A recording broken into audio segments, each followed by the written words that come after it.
not on reputation. Are you ready to become an exceptional leader? To develop an exceptional sales team?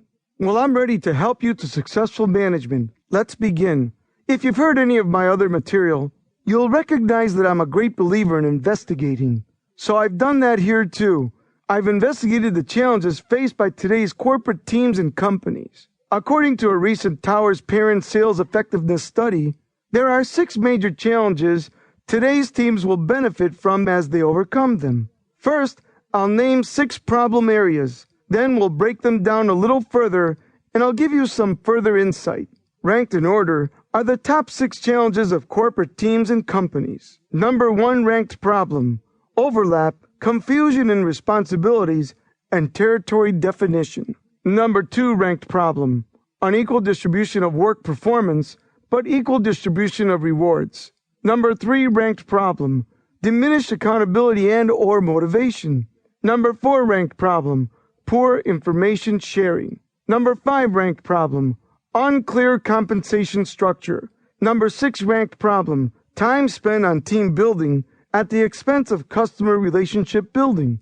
So we've identified 6 of the top-ranked problems that corporations report to be having in the development and growth of their sales teams. Now what? As in anything else, it is not enough to identify the problem. No. Now that you've identified the concerns of your salespeople as they work together on teams, what are your options? What is your plan of action? They are looking towards your leadership to help them work through these problems and become unified, efficient teams. Let's go back to the problems and now focus on solutions. What can you do to overcome the number 1 ranked problem of overlap and confusion in responsibility and territory definition? For one, you can define individual territories and responsibilities up front.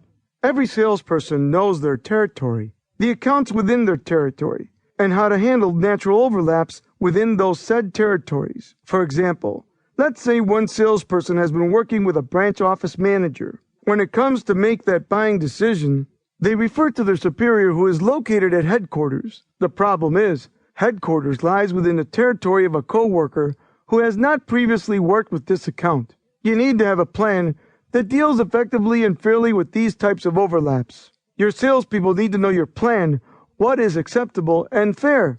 Another point, role-play possible scenarios and discover sound problem-solving techniques ahead of time so all members know what to do if a similar situation occurs. You can't possibly know ahead of time all the many situations that will occur over territory disputes. Sure, you can anticipate them based on your experiences working on teams yourself and previous challenges encountered by teams members you've had in the past. But no matter how much you anticipate reoccurring situations, I guarantee you, about the time you believe you have identified any possible situation, a new one will crop up.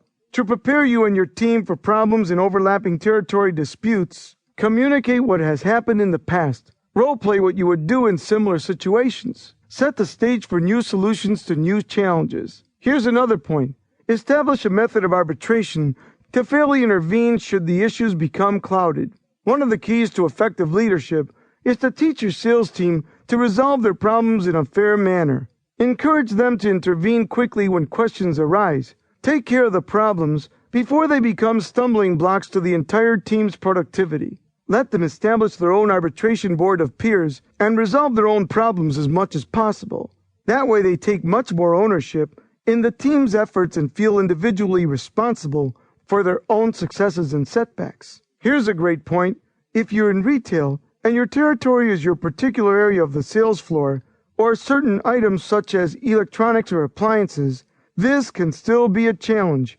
Your salespeople will need to know how to handle a customer who moves from wanting to purchase a television to a computer if it moves them out of their floor territory.